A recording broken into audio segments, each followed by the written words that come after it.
Today's activities will be broadcast also through the Chamber of Deputies Web TV. And I'd also like to remind you of the fact that we have allowed online participation to all colleagues according to the rules set by the Chamber of Deputies. On today's agenda, we have an informal hearing with a delegation of the Gariwo Foundation, given the upcoming celebration of the Day of the Righteous. And also on behalf of the members of the committee, I wish to greet and thank you for having made yourselves available to our activities, including Mr. Gabriele Nissim, who chairs the Gariwo Foundation. And then online, we are joined by Ms. Sama Salaim, who is the co-director of the Nev Shalom Educational Institutions, and Mr. Hezi Schuster, who is the director of the Pluralistic Spiritual Community Center. We're also joined by Ms. Tetiana Bezrichenko, who is a Ukrainian activist, Ms. Maria Mikhaleyan, who is a representative of the Free Russians community, and Ms. Parisa Nazari, who represents the Iranian Women, Life, Freedom Movement. The Foreign Affairs Committee has already organized a hearing with Mr. Nissim last January 29th within the context of the celebrations of Remembrance Day. And already back then, we mentioned the fact that the Gariwo Foundation's goal is to deepen the knowledge and interest on the righteous. Now, who are the righteous? They are those who globally try to counter the crime of genocide. They try to defend human rights in the most extreme situations. There are those who struggle to safeguard truth and memory against any attempt at denying the reality of persecution. And following up on the Gariwo Foundation's appeal, the European Parliament has created the European Day of the Righteous on the 6th of March to remember the passing of Moshe Beshki, who is the mastermind behind the Garden of the Righteous at Israel's Yad Vashem. In 2017, Italy was the first country to recognize it as a civilian solemn celebration by setting up the Day of Remembrance of the Righteous of Humanity. And on that day, schools can organize initiatives aimed at raising awareness amongst young people regarding the lives of the righteous, be they men and women, because I'm sure there are plenty of women among their ranks. And during that previous hearing, together with Mr. Nissim, we had agreed that we would have a further meeting to promote and to support this event, and as a way of raising awareness amongst our public opinion on the men and women who currently work to counter the tensions and conflict and to promote peace. And we chose to focus on some especially significant experiences linked to situations in which human rights are trampled and in which the resistance of the righteous comes through above and beyond any ethnic barriers or barriers linked to one's community of belonging. And for these reasons, besides Mr. Nissim, we will be giving the floor to people who work for peace, despite belonging to countries in conflict, such as the case of Russia and Ukraine, or Israel and Palestine. And together with them, we will also have representatives of the Iranian movement, Women, Life, and Freedom, who symbolize the struggle for rights and against the gender apartheid, which is currently taking place in that country. Having said all this, and as a way of offering a context to all of you, because of those of us who are joining us online have to understand the meaning of this meeting of ours, and therefore I have the pleasure of giving the floor to Mr. Gabriele Nissim for his remarks. Over to you, sir. Thank you very much. Thank you, honorable deputies and members of the committee. Madam Boldrini, thank you very much for having organized this hearing to celebrate the Day of the Righteous for Humanity, which was voted by our parliament in 2017. The Gariwo Foundation's goal is to serve the country as a way of sharing awareness regarding the most important moral values we share. Our country believes in peace and the value of human beings and democracy, and it has voted for the 2 resolutions to prevent genocide and on the rights of human beings in 1948. And with that spirit, our foundation built over 300 gardens around the world, from Africa to Latin America, in the most important cities in Italy and in Europe. We believe that the world can be improved in any era, not through lessons or through slogans, but by working to promote education with a bottom-up approach, with good examples. That may sound naive, but in history we have always seen that the dissemination of good is then often imitated. People in all eras can choose to have good or bad teachers. Baruch Spinoza used to say that each person has to act through virtue and reason. Each person has to educate to change those who make mistakes. We cannot change and improve the world alone. We can only do this together. It's always an illusion that of thinking that we can create happy islands that are in contrast with one another. That's why sovereignism always weakens the human condition. The specificity of every individual and every nation can only be exalted and amplified when we work together with others. That is why it is our duty to protect and improve international institutions. The goal we have given ourselves by creating the Gardens of the Righteous is to educate one another, to respect others, to prevent hate, to create paths of nonviolence, and to focus on the value of democracy everywhere. Unfortunately, in this day and age, we are losing sight of peace, democracy, and international cooperation. These are values which we took for granted after World War II and after the fall of the Berlin Wall, and they are currently being questioned once again. That's why we want to give value to people like Martin Luther King or Aldo Capitini or Mahatma Gandhi in our gardens, so that they can teach to young people the value of nonviolence and reconciliation. If these figures were to be given the right importance in the Middle East, a region with so much war and violence, as proven by the macabre ritual of the giving back of the bodies of children, or the inciting on ethnic cleansing in Gaza and in the occupied territories in the West Bank. Think of what it would mean to focus on a dialogue and nonviolence. By doing so, we could change the Israeli-Palestinian conflict, whereas currently we're seeing that those who are prevailing are the warriors. That's why we want to give value to the interpreters of the idea of democracy, like of Havel, Sakharov, Jan Kachura, and even Italy's own Aldo Moro. In a world in which politics conveys the messages of hate and clashes, and where we have lost sight of how important it is to have a positive democratic dialogue, in which we tend to despise one another. We have to go back to what it means to having a democratic discussion, to plurality. We have to become a positive example that can become attractive in autocracies, be they fundamentalist or political autocracies such as China or Russia. And we have to revitalize our democracies, because our young people have to be able to understand the privilege we all have in enjoying our democratic rights, as rightfully said by Cecilia Strada after she was freed by her prison in Tehran.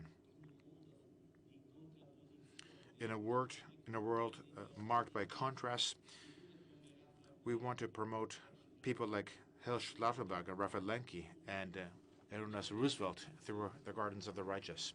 We want to build a new international world order through the role of the United Nations. Without an international set of rules which is respected by states, we will end up in a world marked by a struggle between everyone and which involves everyone. As mentioned by the President of the Republic, Sergio Mattarella, who, because of that, was attacked by Russia. Yesterday in Milan, and for the upcoming Milan Cortina Olympic Games, we launched a movement on sports so that any sports competition can become a moment to promote friendship and against hate. We feel that sports can contribute to overcoming our differences in a world marked by differences and conflict. We want to create a new sports ethic to bring people and countries together. Now, sports isn't just for champions or well-known athletes. It belongs to everybody who conduct a physical activity together with others. And through the ethics of sports, we can really say something about the maturity of a country. Through sports, we can shape and educate young people. That's why through the Gardens of the Righteous, we want to set up a barrier against those who in stadia promote physical and verbal violence and hate. That's why we ask all members of Parliament, regardless of the parties they belong to support us in this effort of ours so that Italy can truly promote the stories of the righteous, and so that we can promote the building of Gardens of the Righteous. And we can succeed in this endeavor only through your support, through the support of your institutions.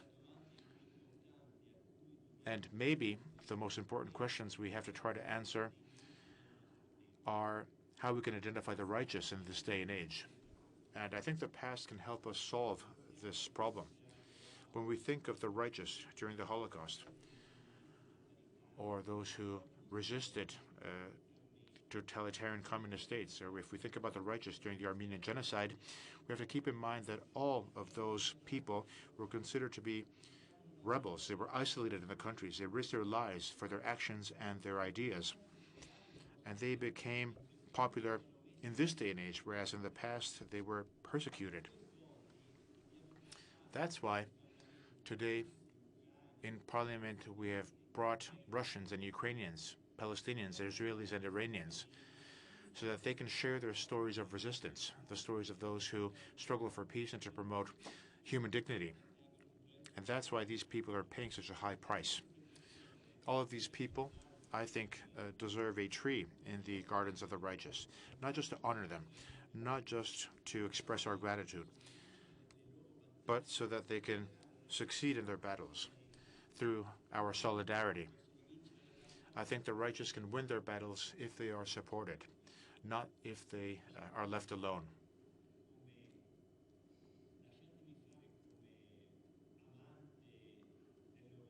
And as a fan of Europe, freedom, democracy, and the West, allow me to say one final thing. The biggest indifference towards those who struggle for democracy in Russia and Ukraine was the one shown by the U.S. administration when they said that it was the Ukrainians responsible for the war and that Zelensky is a dictator. We hope that there will be peace treaties, even with the worst enemies. But as Václav Havel and Solzhenitsyn taught us, the first duty for a human being is to not become an accomplice in lies. We are all called upon to defend truth. And that's why we always have to remember who it was who invaded Ukraine. Molte grazie, Dr. Nassim. Thank you very much, President Mr. Nassim. Thank you for your inspiring words, and thank you for asking for recognition for those individuals who, despite common knowledge, actually fight for peace and are victims of isolation and sacrifice. But only later do we truly understand how heroic these individuals have been. These are men and women, and I would like to reiterate this fact because we have to bear in mind that many women fight for peace and for a better future. So we want to give value to these individuals. We want to give value to the women who fight for these values. Very often they are neglected. And so for this very reason, I am delighted to give the floor to Ms. Sama Salem. I hope I'm pronouncing this correctly. And then after, we will be hearing from Mr. Hedzi Schuster, and they are representatives of the Nev Shalom village. And we have them online. If everything is working correctly, I hope they can hear me. I do hear you. Good afternoon, everyone. I'm Samah Salaime, and here I'm combined with my colleague, Nir Sharon, who will replace Mr. Hedzi Schuster. Hello. Good afternoon, everyone. I'm very happy and grateful to be here. We want to say thank you to the Gariwo Foundation for this opportunity, and also for the Honorable Hawa Baldarini, President of on the Human Rights in the World. So me and Samah are co-director of the educational institution in the Shalom Waqt Salam village. This village is a unique place, a unique experience that try to show a different kind of future for the Israeli-Palestinian conflict. We are 90 families of Jewish and Palestinians living in Israel, and trying to show that shared society and coexistence and peace and dignity and dialogue could also be part of the value that leads this region. And we have several educational institutions from kindergarten till the college age that promote and educate and install those values that Mr. Nissim talked about dialogue, about respect, about peace, about dignity. And part of this institution is also the Pluralistic Center, which also consists the project of the Garden of Rescue with the collaboration of the Gariwo institution. And I will give the floor to my colleague to speak about the issue of the rescue. Thank you. Thank you, Nir. Once again, I want to thank the committee and the president of the committee and Mr. Nissim Gariwo for this very important floor that you give us as a Palestinian lady with a Jewish colleague to tell our story in Waqt Salam, Neve Shalom, especially these days while everything around us is talking about war. Waqt Salam, Neve Shalom, always peace is a model of shared society, shared community. Palestinian and Jewish Israelis choose to live together 50 years ago. Our story started with the Nissim Gariwo Foundation a few years ago when Mr. Nissim came to visit Waqt Salam with his friend, the founder. He is a member of Waqt Salam, Professor Yair Oron, and they proposed to the community to open a rescuer garden in our community. The General Assembly, Palestinian, and approved the request, and since then, we every year in March we nominate and celebrate the stories of rescuers around the world in the garden that we dedicated around the spiritual center for this.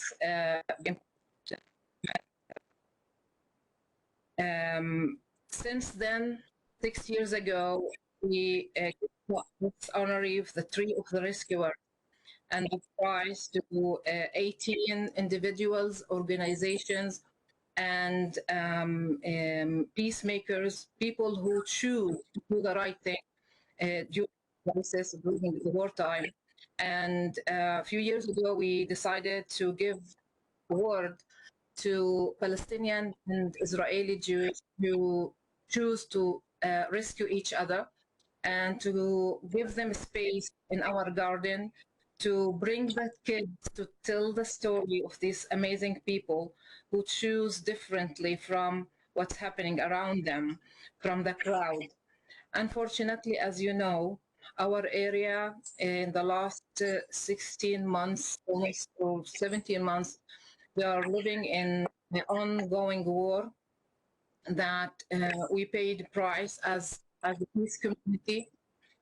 We were witnessing lots of catastrophes, tragic stories of what's happened after October 7th, to our Jewish colleagues in the South, what's happening, the ongoing war in Gaza that's take lives of innocent people, more than 40,000 people, mostly children and women, pay the price of this aggression and this military action against civilians. As a community, we didn't celebrate last year's ceremony, the Day of Rescue was on March 6th. We decided here to collect the stories of Jewish families, Jewish activists who did something different to the Palestinians and Palestinian activists, Palestinian civilian normal people who choose to save lives during the October 7 attack of what's happened in the south of Israel.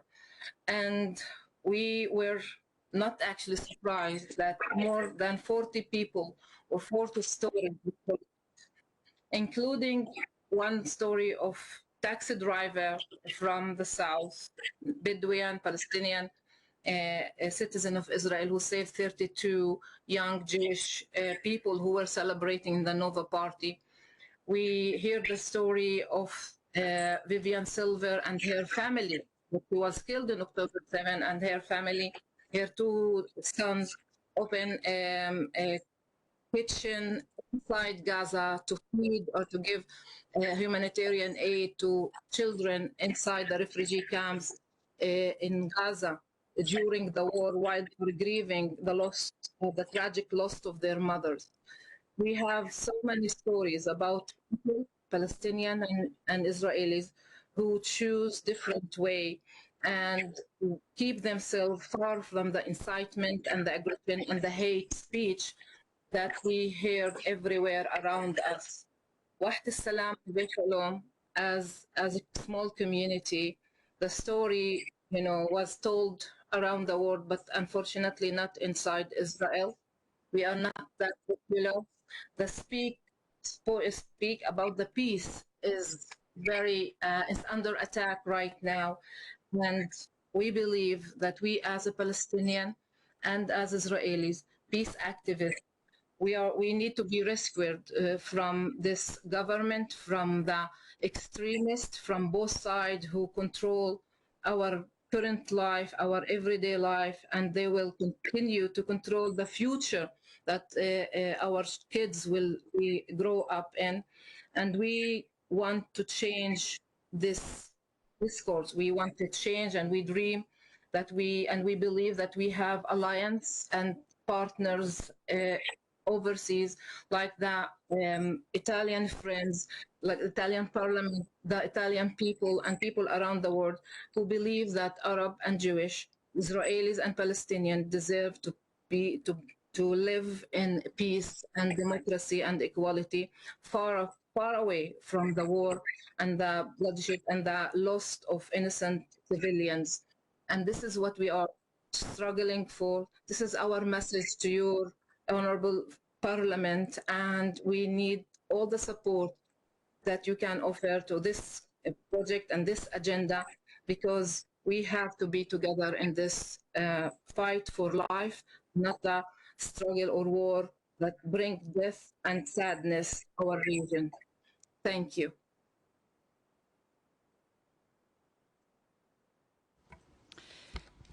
Sì, grazie a entrambi per questa. Thank you both very much for your words and for your will to not fall victim of hate, which unfortunately is something that is happening too often. Now I will hand the floor over to Tetiana Buzreshenko, a Ukrainian activist.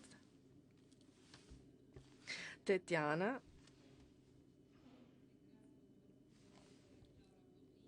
Thank you, Honorable Laura Boldrini. Thank you for organizing this event, and thank you for to the Italian Parliament for giving me this opportunity to talk about the righteous and their role in our community, in our society. But who are the righteous? The righteous are not superheroes. They don't have superpowers. They are normal people, common people who choose not to turn a blind eye when they see injustice.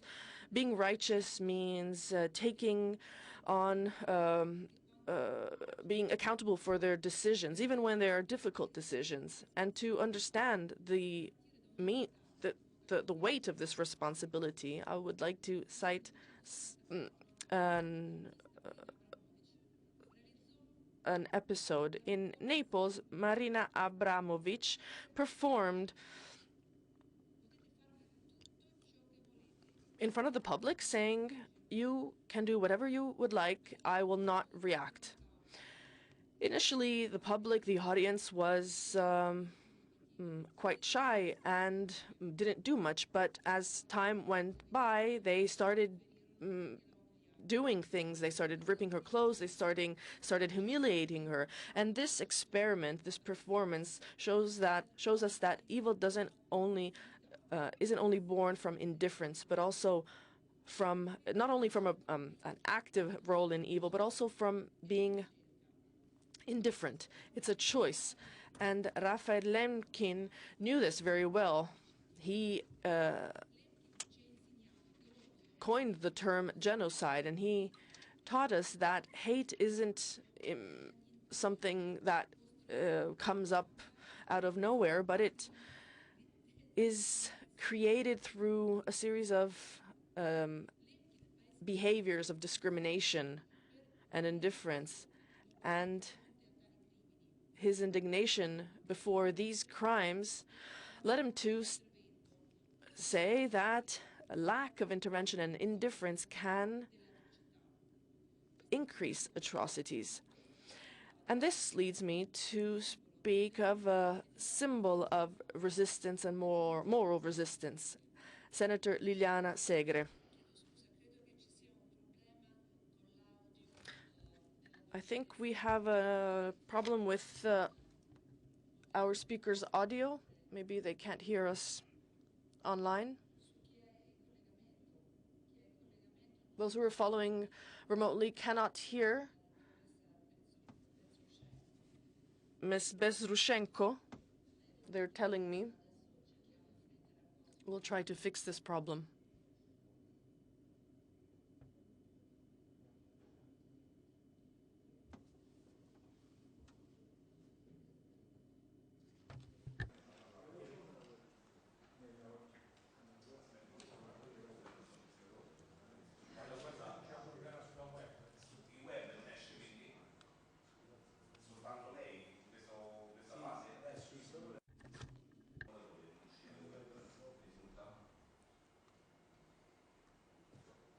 Forse possiamo vedere se cambiando microfono. Maybe we can try with another microphone.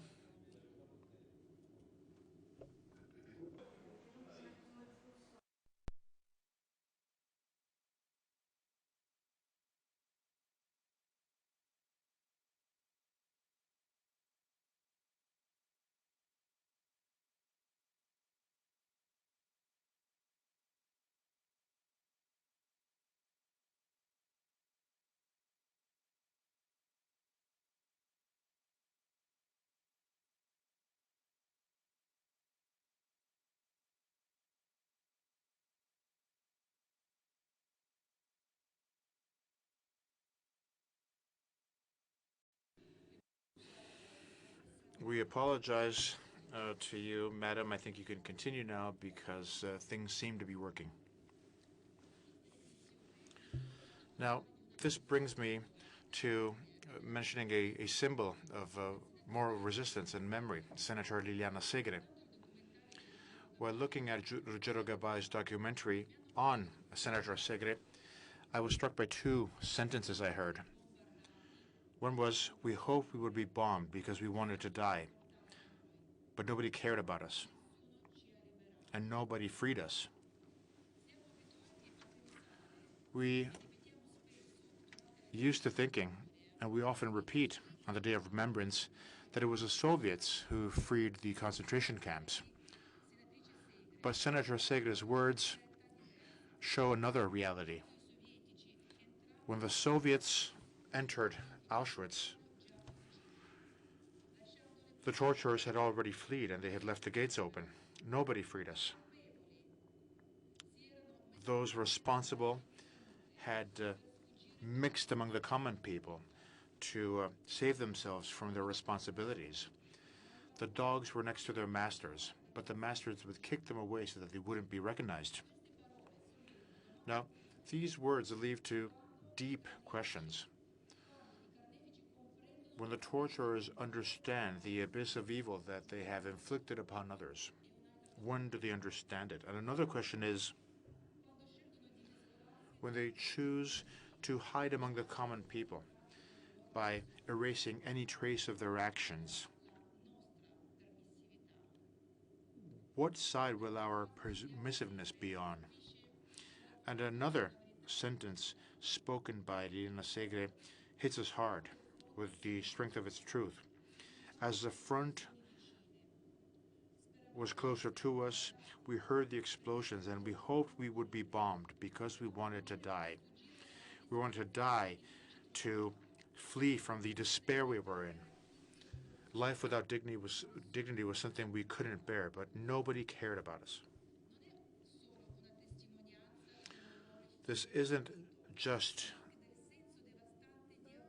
someone who has witnessed the devastating horror, but also being abandoned, in which death by bombs appeared to be more dignified than the life imposed upon the prisoners in Auschwitz, as the world kept silent in the face of these injustices.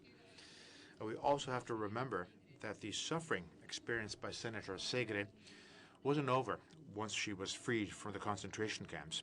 After that horror, she also had to bear the social silence surrounding the Holocaust, a consequence which also had an impact on her children. To them, it was forbidden to buy German products or to study German language or to travel around Germany. But it wasn't due to hate. It was a wall of protection almost. It was an attempt to defend a mother and those dear to her from a hate which was far too living.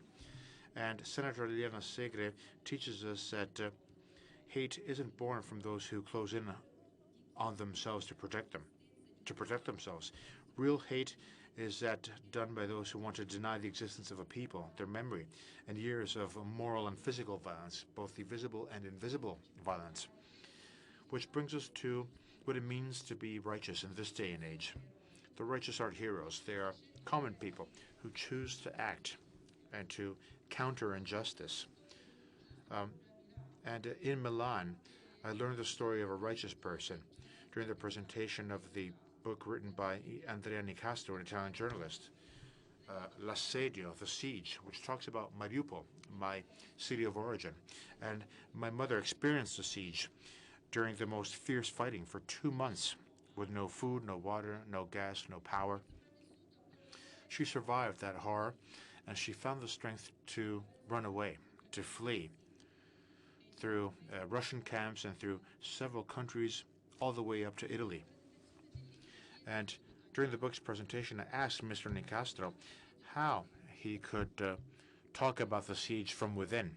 And he said, "I was there when the invasion started, and I am alive due to a miracle, thanks to the Greek consul who stayed in town and who organized a convoy to help as many people as possible flee from the hell that Mariupol had become." And the consul compared the destruction in Mariupol to the destruction in Aleppo, Grozny, and Leningrad during the Nazi siege. a contemporary example of courage and responsibility. That is the story of Malonis Androulakis, the Greek consul in Mariupol. And during the siege, in desperate times, without power, without gas, without water, Androulakis organized the first humanitarian corridor. And I want to underline this. It was the 12th of March, and on the 15th of March, the journalists were able to escape. And they were the ones who created the documentary titled 20 Days in Mariupol. And on the 16th of March, the theater of Mariupol was bombed. Manolikis Androulakis put his life at stake to save as many people as he could. And he was the last European diplomat to leave Ukraine. And his words are truly dramatic. I wouldn't want anybody else to see what I have seen. To be righteous means to choose humanity, even when it would be easier to shut one's eyes. And I think that the gardens of the righteous aren't just places of memory. They are places of gratitude towards those who chose to stay human even in the darkest moments in history. People who chose not to be neutral, but to take it upon themselves to act. And today, our duty is to remember, of course, but we also have to choose with awareness and responsibility. As Raphael Lemkin did, we have to counter violence with solidarity, with justice, and with active memory. Because real courage means recognizing pain, to build the justice, and to give victims the time they need to heal. Thank you. Thank you very much. And if I may, I know I have spoken very much, but let me just add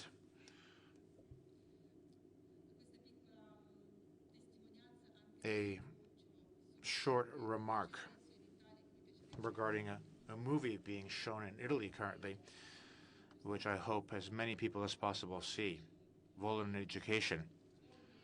It is a movie which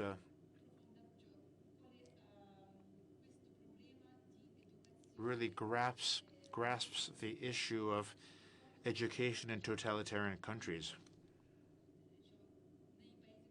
comparing that situation to how free we are in democratic countries. We have the privilege of having free education available. I think this movie can be a tool to better understand what we can truly do. Thank you very much. Thank you, madam, for having shared these remarks with us. Thank you for having underlined the fact that the righteous are those who react.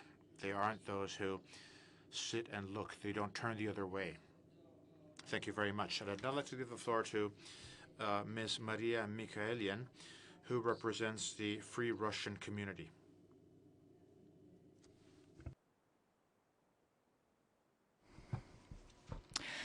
Grazie mille. Thank you very much. Thank you very much, Madam Boldrini. I'd like to go back to what you said during your introductory remarks. You talked about rights which have been trampled. Unfortunately, I would never be able to talk about the trampled rights of the Ukrainian people as it should, because I'm not a part of that people. But believe me, I know what it means to have the rights of millions of people trampled, which is what is currently happening in the country I was born in, the Russian Federation, which of course can't be compared to the war or to the human tragedy, perhaps the biggest tragedy in the 21st century, which is happening in Ukraine. I'm here today to testify to the righteous, the young Russian righteous people who do exist. And I'd like to share the story of a 16-year-old today, Arseny Turbin. He was arrested when he was still 15 years old, several months ago. He was arrested because in the residential building he lived in, he would hand out pamphlets, he would hand out flyers to his neighbors with the words, "No war." And during the criminal trial he was exposed to, he was thrown into a jail with adult criminals. He was beaten by the people who he was in prison with in his cell. He lost a lot of weight. He was entirely isolated from his family members for a long time, and his rights were trampled from all points of view. Why? Well, because he was against the invasion of independent Ukraine, a 15-year-old. Now, Arseny is in jail. He's been sentenced to 5 years in jail for what he did. And luckily, we can now communicate with him. And he was never sorry for having handed out those flyers, those pamphlets to his neighbors. He hasn't repented, although his actions weren't very effective, maybe. Although they will be effective for the future. They are effective for the moral standpoint. Maybe without even realizing what he was doing, Arseny Lupin chose the path of the righteous. Nowadays, there are 435 people in Russia who were recognized as being political prisoners by the Memorial Foundation. They're the ones who have been persecuted politically due to their position, due to their ideas in favor of the Ukrainian people and against the actions of the Russian government, the Russian state in Ukraine. And I would like all of us to remember these people. We have to be close to them. These people are currently paying a far too heavy price for their freedom and ours, for the freedom of all of us. And the question I have been answering every day is, what can we do for people like Arseny Lupin? And I think there's a very simple answer. We can support the Ukrainian people. And in fact, I have a book here with me, a book written by Elena Kosukovic, recently published. She's a famous Italian writer and translator who was born in Kiev, who published this book,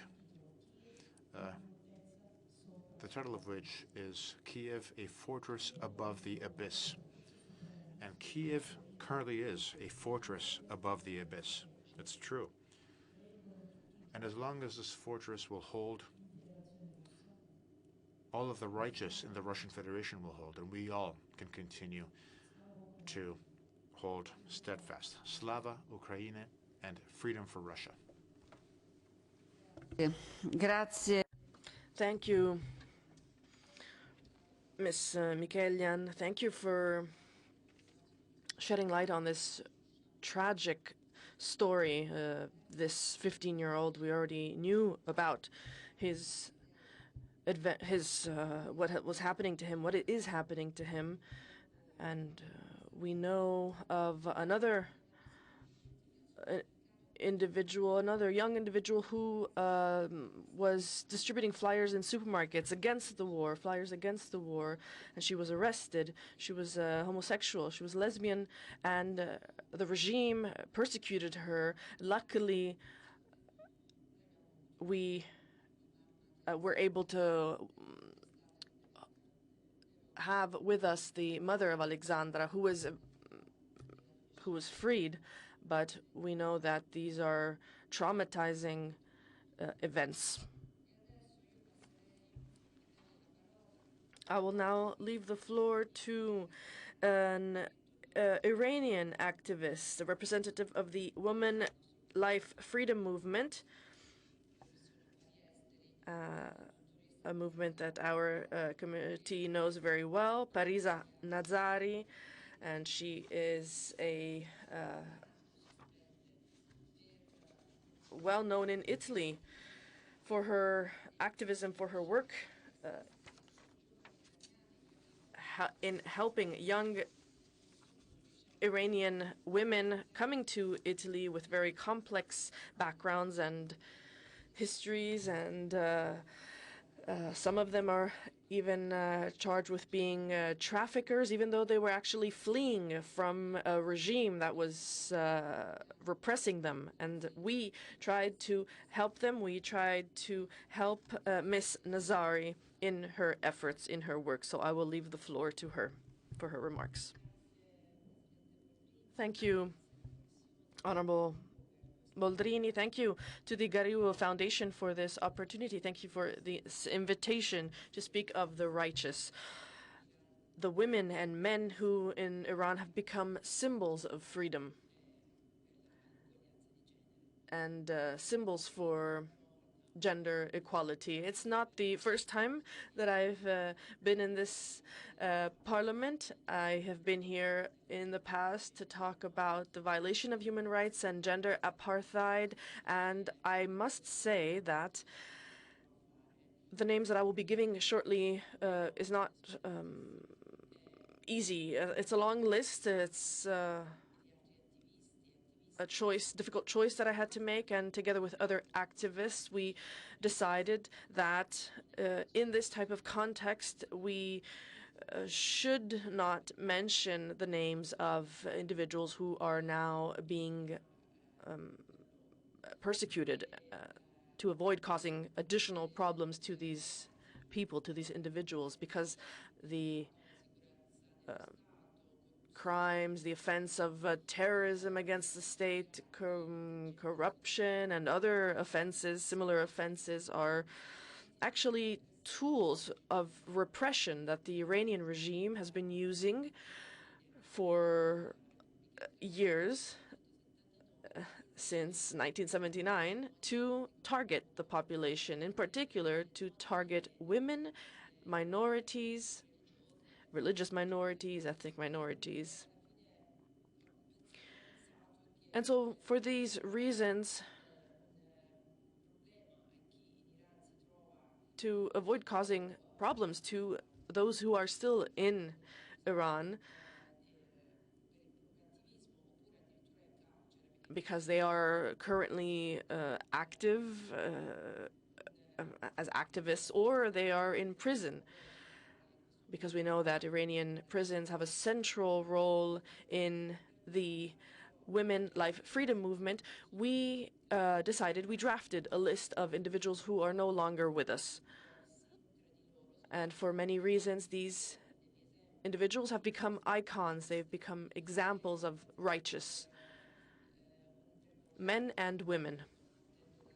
And so, starting with 1983, Mahmoud Nejad, a 17-year-old girl who was killed and sentenced to death and killed, and she was executed together with her father and other representatives simply because they had different beliefs. And then in 1998, Mohammad Mokhtari, a poet and a writer, he was 56 years old, one of the many intellectuals and poets and writers of Iran who was brutally killed simply because in meetings of his association he criticized the Islamic Republic. And he was killed by members of the Iranian Secret Service, as were many other individuals and writers of the time. In 2012, Sator Bashbi, a young worker and blogger, and he lost his life simply because online, on social media, he criticized the regime. He was taken from his home. His mother is still asking for justice. He was taken from his home and he was brought to a detention center. And there was no news of him until his body was delivered to his mother in 2012, and she is still asking for justice. Farzot Kamorgard, he was a teacher. He taught Kurdish. He was arrested because he taught this language. He was an activist. He was hung at the prison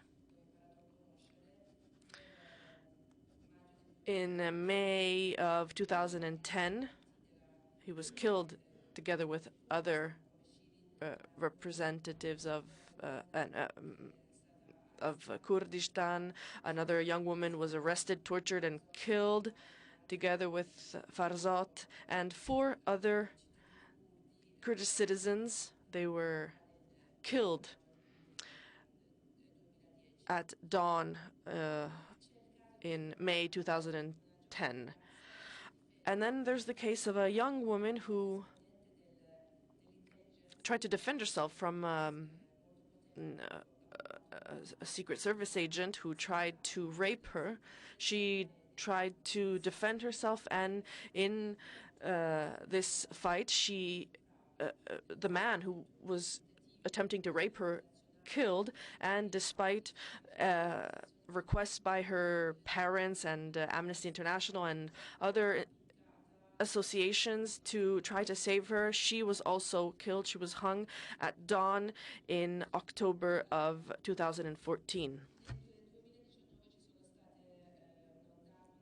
In 2019, there was a wave of protests all over the country in Iran, and Punjab Bakhtarin, together with his mother, he was 27.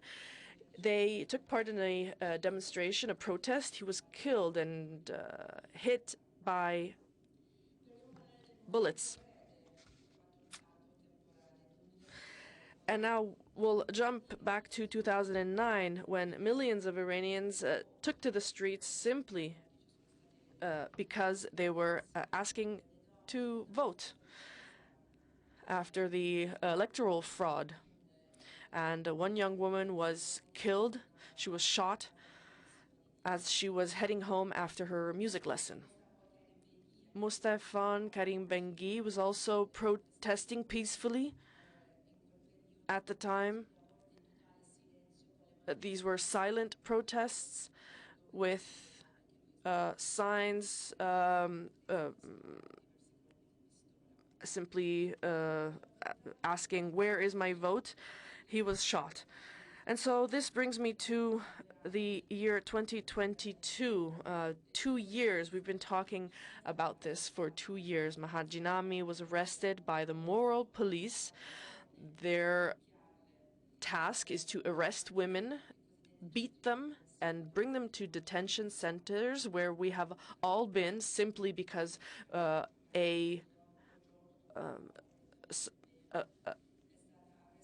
some of her hair was showing. She was brought to this detention center where there are hundreds, millions of women have been, and her dead body was shown in a picture. It was distributed all over the world, and eventually we found out that she was killed by the moral police. A few days later, at her funeral, a protest of the Women, Life, Freedom movement continued. They continued for months. And even though there were these protests were asking for justice, more women, more girls were killed. We were simply asking for an end to dictatorship, an end to repression. We were asking for women to be respected. We were asking for this dictatorship to end. We also found out that a 7-year-old child was killed by the law enforcement. She was only 7 years old. A few days later, another young girl was killed. She was shot.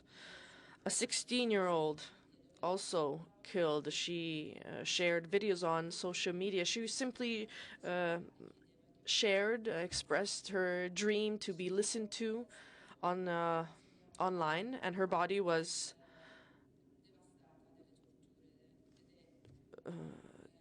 given back to her family, who was devastated, obviously, by this loss. Kyamping Falak, she was 9 years old. In November 2022, together with a family, she was driving. They were driving past a protest in the southern part of Iran, and the car was a series of bullets hit this car, and unfortunately, this 16-year-old was shot. Sayed Mosammad Hosseini and Karami are 2 protesters who took to the streets to protest against all of this. They were arrested, they were sentenced to death, and they were executed in January 2023. And this is only a small number, a short list of the lives that have been taken in Iran because of this dictatorship that has been in force since 1979. And those who are in Iran, those who are active, they're the activists in Iran, those who are risking their lives, they're risking everything, they are still asking to be heard. And so I would once again take this opportunity to thank you for giving us this opportunity. Thank you for giving us this opportunity to give voice to those who are fighting. Allora, io non posso altro che dire che è stata una... Thank you to Parisa Nazari. Thank you once again for sharing your testimonies. What I can say is that they give us hope. What comes out of these hearings is that there is hope to overcome hate, to overcome fear. We can be better people. We can rise above. But in order to do this, we need to be in touch with our inner selves. And we have to thank those who are sacrificing, those who are risking their lives to do this. And as I said earlier, too often these individuals are unknown. And as Mr. Nassim said at the beginning of our hearing, good can prevail. Good can